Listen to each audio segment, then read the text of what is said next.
Bonjour à vous, merci d'être là pour l'emploi technicien de Saint-Denis-la-Plaine. Nous avons donc je m'appelle Annie Parleva, je suis la directrice adjointe de ce pôle. Et je représente Anne de Vasconcelos qui n'a pas pu être présente aujourd'hui car elle est réquisitionnée pour une formation. Donc du coup, c'est moi qui suis devant vous pour vous présenter effectivement des produits concernant toute notre activité et tout ce qu'on offre aux entreprises, donc par le biais de même aux intermittents bien sûr, en ce qui concerne le recrutement, toutes nos prestations qu'on peut délivrer pour que vous puissiez rencontrer des entreprises, que les entreprises rencontrent des intermittents. Donc on va effectivement au titre de pôle technicien vous présenter nos réalisations, vous présenter ce que c'est, puis nos réalisations très vite, et puis ce qu'il y a à venir surtout, c'est le plus important, pour vous montrer un petit peu tout ce qu'on essaie de faire par rapport à vous.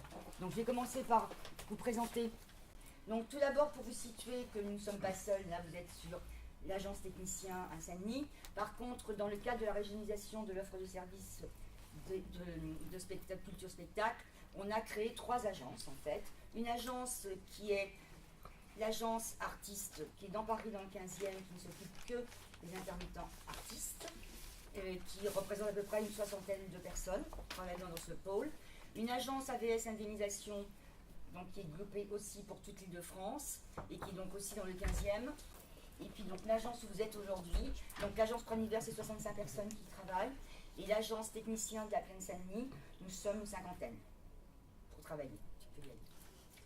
Juste un petit zoom, puisque là vous êtes sur Saint-Denis, juste un petit zoom sur une activité particulière qui est la figuration, qui ne se passe pas ici, qui se passe à Brancion, puisque c'est eux qui s'occupent de tous les castings, figuration pour toute l'Île-de-France. Donc ils ont bien sûr du matériel pour faire ce genre de choses.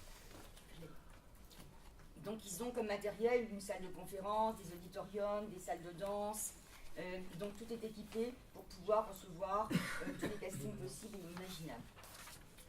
Alors, bien sûr, comme tout Pôle emploi, nous avons des missions, tous, des missions qui sont d'informer les entreprises du spectacle, ce que nous essayons de faire, entre autres, aujourd'hui avec vous, d'assurer, bien sûr, au niveau de l'indemnisation et l'information des intermittents, et puis d'accompagner tous les professionnels du secteur, dont les intermittents, parce que nous n'avons pas que des intermittents, nous avons des professionnels qui ne sont pas encore dans l'annexe intermittent, dans leur recherche d'emploi. Alors, quelques repères rapides. Qu'est-ce que ça représente en Ile-de-France? Pour vous montrer le poids, c'est 27 000 techniciens, c'est 16 000 presque artistes, donc, et 6 000 techniciens ex-intermittents. C'est-à-dire des gens qui travaillent, bien sûr, parce qu'ils sont professionnels, mais qui ne sont pas, ils n'ont pas le régime intermittent pour le moment. Ils ne sont pas dans les 27 000. Et pour les artistes, il y en a 4 000. Et du côté des techniciens, pour vous donner une idée, puisque vous êtes ici, on est à peu près sur les 27 000, 9 000 réalisateurs de métier. Et ensuite viennent les techniciens son, les chargés de production et les monteurs. Maintenant, les entreprises, pour avoir une idée, donc les entreprises attachées à l'artiste, c'est les entreprises de l'audiovisuel du spectacle vivant du Code NAV 90. Ça fait à peu près 50 000 entreprises, dont 3 000 avaient vraiment un potentiel d'embauche de DPAE. Et les entreprises rattachées à techniciens, là c'est la NAV 59 et 60, et c'est 25 000 établissements, donc à peu près pareil, 3 000 avec un potentiel DPAE. Il faut savoir qu'au niveau des entreprises, nous prenons... Qu'est-ce que ça veut dire DPAE ? Les déclarations préalables d'embauche. Excusez-moi Lucie. Alors juste pour vous dire sur ce slide, vous dire que nous, en fait, les agences artistes et techniciens prennent toutes les offres, donc pour nous prenons toutes les offres de techniciens, que ce soit dans un code d'entreprise NAF qu'on a, ou n'importe quelle entreprise d'Île-de-France. C'est-à-dire par exemple une mairie, une grande entreprise, une entreprise événementielle ou autre, qui veut faire un événement, peut passer par nous pour nous poser l'offre d'emploi, c'est nous qui la traitons aussi, puisqu'ils demandent aussi des techniciens par rapport à ce qu'ils vont faire au niveau de leur événement. Il n'y a pas, et c'est les agences de proximité qui prennent par contre toutes les autres offres qui sont dans les entreprises, les secrétaires, les standardistes et tout le reste. Alors maintenant, on rentre dans le vif du sujet qu'on voulait vous présenter, pendant qu'on a fait le panorama.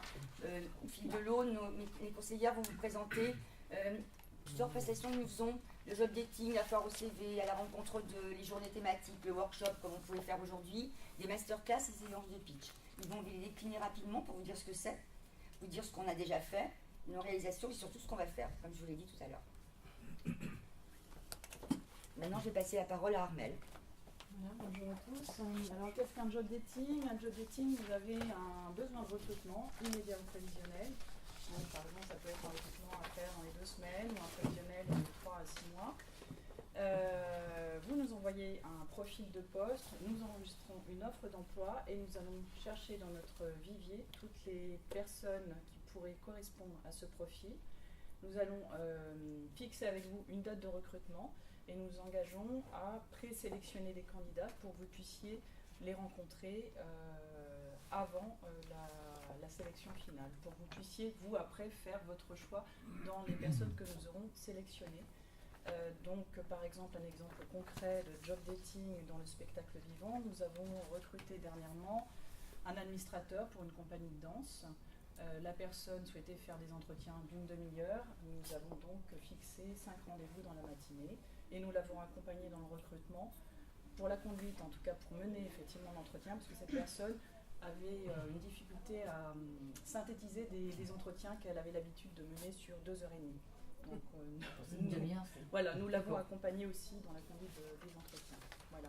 Vous Donc, faites ça sur les fonctions support et sur les fonctions artistiques? Alors on fait ça sur les métiers techniques et administratifs. Voilà. Donc, ça peut être administrateur, chargé de production, assistant de production, technicien son, tous les métiers du spectacle en fait, sauf pour l'artistique. Là le relais se fait à l'agence artiste. Donc je passe la parole à Zawa pour parler de son expérience de job dating avec un grand groupe qui est Disney. Alors donc Zawa Sadou, bonjour. Pour la 3e année consécutive, en 2014, nous avons organisé donc un job dating avec Disney suite à dépôt d'offres. Donc nous avions 7 offres et nous avons pu accompagner à 40 embauches.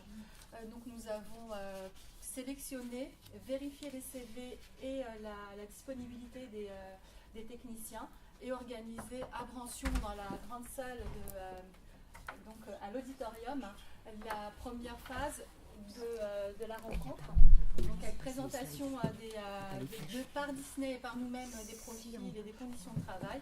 Et consécutivement, nous avons eu donc à proposer des espaces d'accueil à Disney pour donc effectuer les entretiens.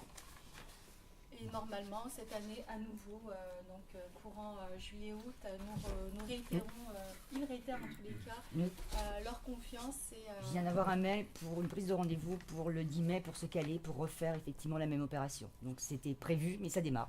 Voilà. Je l'ai eu ce matin. Bon, ben voilà. Par contre, tu n'as pas mis les flèches. Ah oui, d'accord, tu fais pas de la souris. Alors qu'est-ce qui distingue une foire au CV d'un job dating? Une foire au CV est beaucoup plus ouverte, beaucoup plus large. Ce n'est pas lié à un recrutement immédiat ou prévisionnel.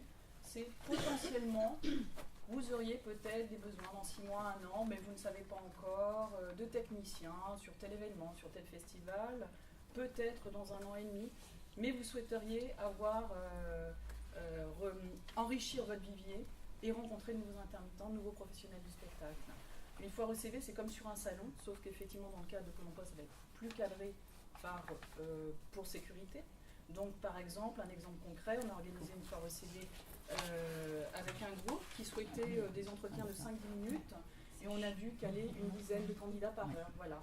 Et en fonction aussi, et on vérifie, donc ça donne effectivement une palette assez ouverte de professionnels. Là, on n'est plus dans le contexte offre d'emploi. Donc, vous allez voir des professionnels qui ont 2 ans d'expérience comme 20 ans d'expérience. Là, c'est vraiment, ça demande effectivement une ouverture et la foire CV est plus effectivement pour le candidat, permet au candidat de se présenter et nous, on va les entraîner pour qu'ils puissent se présenter en 5 minutes. Juste une question, comment vous faites pour faire passer la communication justement par rapport aux gens, aux jobs, aux gens, non pas du côté des employeurs, mais du côté de ceux qui... On va cibler par rapport au métier. On va expliquer par exemple dans le cadre d'un job dating, on va cibler, donc c'est par exemple un profil d'administrateur, on va rechercher les administrateurs, profil spectacle vivant, avec ce qui est demandé, la formation, l'expérience, etc. et on va s'entretenir avec la personne. D'accord. Pour Mais pouvoir la dans ce cas-là, vous faites présélectionner. une diffusion massive dans Alors, une population. Il y a deux types de diffusion. On peut aller chercher les personnes, effectivement en les cherchant dans notre base et puis leur faire un mail pour qu'ils prennent contact avec nous. On crée une boîte pour qu'ils puissent nous contacter, avoir des informations et nous dire qu'ils viennent pour valider la présence. Et on a aussi dans notre espace qui existe dans Pôle emploi, la page spectacle où on fait passer des informations sur les événements que nous faisons. Et dans une foire au CV, effectivement, c'est beaucoup plus massif, puisqu'on espère avoir beaucoup de candidats. On a même eu, sur la radio, on avait plusieurs entreprises présentes sur une foire au CV. On a même dû faire sortir les gens, et puis on en a fait des petites chenilles tellement ça avait marché. Donc on n'avait pas eu de problème pour effectivement présenter des CV aux entreprises.